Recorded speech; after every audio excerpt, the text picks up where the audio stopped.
j'espère que vous allez bien et que vous passez un très bon mois de juillet. Je reviens vers vous pour vous donner un petit peu mes petits tips que je fais avant de partir en vacances. Que ce soit des vacances d'une semaine, 2 semaines, etc.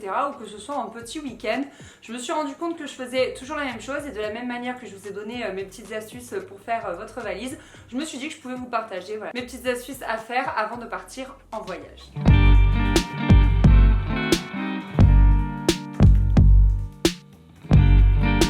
Alors je sais pas vous mais moi je suis incapable de partir en vacances si je n'ai pas l'esprit à 100% clair. Donc la première chose que je vais faire, ou alors je vais le faire bien en amont, c'est d'être à jour dans mon travail et ça c'est hyper important. Donc moi généralement ça passe surtout par de la programmation d'articles et de vidéos. Donc j'aime bien quand je pars ne serait-ce qu'une semaine voire deux, avoir toujours des vidéos de prévues comme d'habitude le mercredi et le vendredi. Comme ça je sais que ce sera publié sur ma chaîne et que entre guillemets je ne vous laisse pas sans rien. Je fais également mes mails, je regarde un petit peu si j'ai répondu au plus urgent. Moi au niveau des mails c'est vraiment la cata, j'ai du mal à répondre à tout le monde, j'ai du mal à être à jour, ça me prend beaucoup de temps, ça me prend beaucoup d'énergie, j'ai pas forcément ce temps là. Nous avons été coupés, je sais plus ce que je disais, mais c'est vrai que les mails voilà, c'est quelque chose que j'ai du mal à tenir à jour et avant de partir en vacances j'essaye au moins de traiter les plus urgents si possible.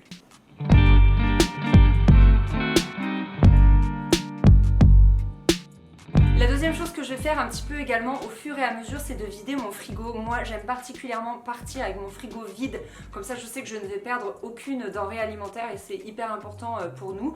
Donc je vais vraiment faire attention de ne pas faire trop de courses et vraiment vider mon frigo, il ne restera que quelques sauces ou des choses comme ça, finir les restes, finir les tupperwares restants, etc. Et comme ça je pars l'esprit tranquille parce que je sais que rien ne se perdra dans mon frigo. Si besoin vous pouvez mettre des trucs au congèle, pourquoi pas préparer des plats, etc. Suivant quand est-ce que vous rentrez de vacances, par exemple si vous rentrez un dimanche vers 17 h, les magasins seront fermés, vous ne saurez pas quoi manger le dimanche soir et c'est plutôt pas mal. Prévoir un petit tupperware dans le congèle pour quand vous rentrez.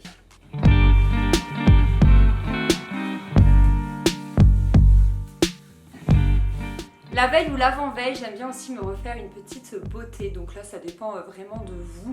Donc j'aime bien me refaire le vernis à ongles, m'épiler, etc. Ça, c'est des choses que je faisais avant. Parce que maintenant, moi, je suis au semi-permanent. Donc c'est vrai que du coup, c'est fait. Ça tient tellement bien que je le refais que toutes les 3 semaines.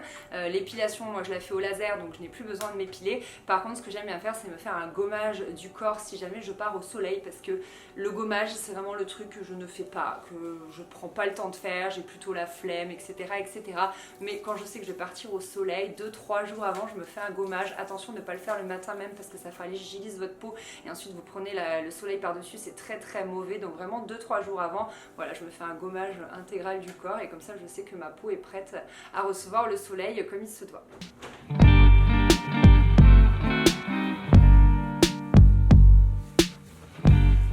Je ne pars jamais au grand jamais, que ce soit en vacances ou en week-end avec ma maison en bazar. Donc je fais attention à bien tout ranger, à passer un dernier coup d'aspirateur parce que c'est vrai qu'ainsi quand on rentre on a quand même l'esprit plus léger, il ne vous restera plus que votre valise à vider et à ranger et pas une montagne de ménage à faire. Je trouve ça un peu déprimant quand vous rentrez d'un super voyage et que la maison est dans un état catastrophique. Donc voilà, moi, la petite maniaque qui est en moi fait que je ne pars jamais sans avoir passé un dernier coup d'aspirateur.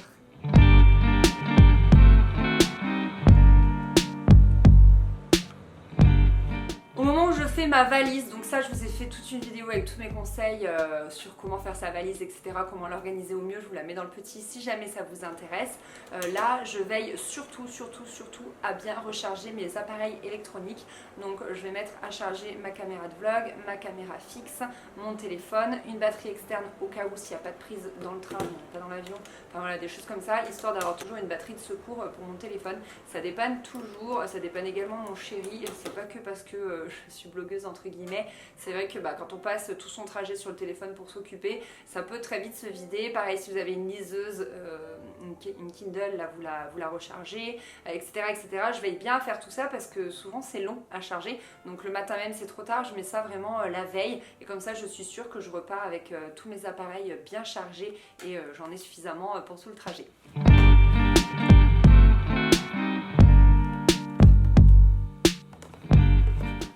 Ce qui est primordial également de bien faire en amont, c'est de vérifier vos produits solaires.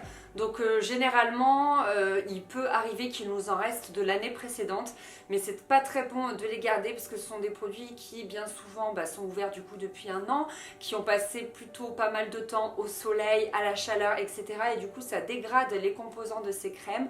Donc je vous conseille vraiment de vérifier un petit peu votre stock, de regarder ce que vous avez à la maison, de regarder les dates. Parfois il y a les dates de péremption sur les produits et sinon il y a ce petit carré avec marqué le nombre de mois où un pot peut rester ouvert tout simplement. Donc 9 mois, 12 mois, etc. Et ça vous permet voilà, de voir si vos produits sont périmés ou non et le cas échéant d'aller en acheter d'autres. Donc moi pour le corps je commence toujours par un FPS 50 puis je passe sur un 30 et surtout je préfère partir sur des huiles solaires plutôt que des crèmes solaires. Personnellement c'est ce que je préfère, je trouve ça plus agréable sur la peau, etc. Et sur le visage pareil, je commence avec un FPS 50, il est dans mon sac à main actuellement et là je vais prendre le 30 pour ensuite basculer au bout d'une ou 2 semaines de bronzage.